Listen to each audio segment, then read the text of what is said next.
Hello साथियों, आज हम आपको उड़द का दाल कैसे निकालते हैं उसको दिखाएंगे। ये गांव में है। इस उड़द को थोड़ा सुखा लिए हैं और अभी इसका जो कचरा है उसको साफ़ कर रही हूँ। साफ़ करने के बाद इसको जो पत्थर की बनी चकिया बोलते हैं, उसको जाता मिट्टी का होता है उसको बोलते हैं, इसको चकिया बोलते हैं। दोस्तों, उड़द को इस प्रकार से ये जो चकिया है बोलते हैं, ये पत्थर का बना हुआ है जो कि वज़नदार होती है। इसमें डालने से और उसमें प्रेशर डालने से जो उड़द है वो दो भागों में दाल में बन जाती है, मतलब दाल बन जाती है। उसके बाद उसका जो छिलका है उसको इस प्रकार से सूपा में भून कर हम निकाल लेते हैं इसको। ये जो दाल है, ये दाल तैयार हो गया है। इस दाल को हम ऐसे ही चावल के साथ पका कर, मतलब इसको पका कर दाल बना के चावल के साथ खाते हैं, बहुत अच्छा लगता है। ज़्यादातर लोग दाल इसको नहीं खाते हैं, मतलब इसका बड़ा बना कर खाते हैं। बड़ा बनाने के लिए इसको रात को भिगा के रख देते हैं, फिर भीग जाने के बाद मिक्सी में पीस कर इसको नमक डाल के या लाल भाजी वगैरह उसके साथ में डाल के फ्राई करके इसको गोला आकार बना के फ्राई करके खाते हैं। वैसे रखिया बड़ी बनाते हैं तब भी इसको भिगा के रख कर मिक्सी से पीस देते हैं, उसके बाद रखिया के साथ भी मिलाकर बड़ी बनाते हैं। ये जो उड़द की भूसा बोलते हैं, जिसको खली है, उसको हम गाय को खिलाते हैं। तो कैसा लगा साथियों मेरा ये वीडियो? देखने में बहुत आसान लगा होगा। इसको दाल निकाल लिए, फिर क्या कर लिए, उसको बना के खाएंगे। अब सिंपल सी बात है ना। लेकिन बहुत सारी प्रोसेस होती हैं दोस्तों। उसको देखने से, जैसे कि किसी को देंगे तो खाने के लिए मना कर देंगे या बोलेंगे कि हमको इसका दाल अच्छा नहीं लगता। लेकिन दोस्तों, इसके जड़ तक जाइए आप, है ना। इसका जड़ तक मतलब किसान जो है क्या करते हैं, इसको तो पहले प्राप्त करते हैं, पास में नहीं है तो खरीद के प्राप्त करते हैं। फिर खेत की जुताई करते हैं, जुताई करने के बाद भी बोते हैं।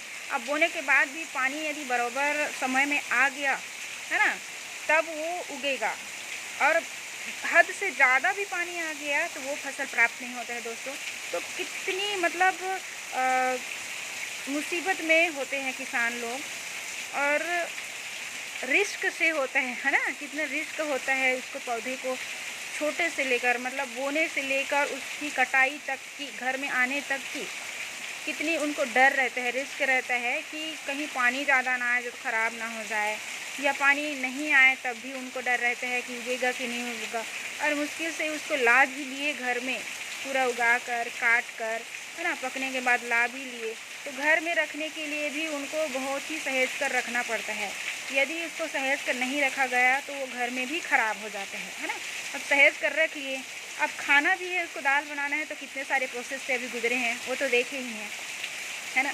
तो इस प्रकार से पूरे बोने से लेकर, बुआई से लेकर और लास्ट तक उसको दाल बनाने तक के प्रोसेस को जो देखता है और जो करता है ना, वही उस दाल की या कोई भी फसल की वैल्यू को समझता है।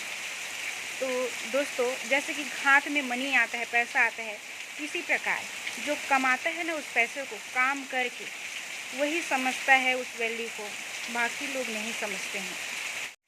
ठीक इसी प्रकार आज की जनरेशन में होता है, मतलब कोई भी जनरेशन में होता है कि जैसे बड़े लोग होते हैं वो पूरे जीवन का अनुभव ले चुके होते हैं, और कैसे जीना चाहिए, कहाँ पर कौन से कदम आगे बढ़ाना चाहिए कि नहीं बढ़ाना चाहिए, कौन से रास्ता सही है, कौन से रास्ता गलत है, इन सब चीज़ों का जो न्यू जनरेशन है उसको बताते हैं, जो पुरानी जनरेशन है वो।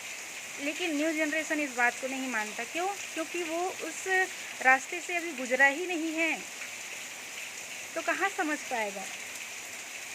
तो प्रोसेस को समझना ज़रूरी है, रहता है ना। कोई भी यदि जैसे कि लड्डू बनाना है या कोई भी चीज़ बनाना है तो उसके प्रोसेस को समझना ज़रूरी रहता है। हम प्रोसेस को कितना ध्यान से समझते हैं, लेकिन जो न्यू जनरेशन है वो पुरानी जनरेशन की बातों को, तो लाइफ की जर्नी की जो बातें हैं, है ना, जो हमारे लिए अच्छा है क्या और क्या बुरा है, और कौन से प्रोसेस से हम गुजरेंगे तो हमारी लाइफ अच्छी होगी, इसको बताने की कोशिश करते हैं। लेकिन कितना आसानी से जो न्यू जनरेशन होते हैं हम वो टाल देते हैं ना।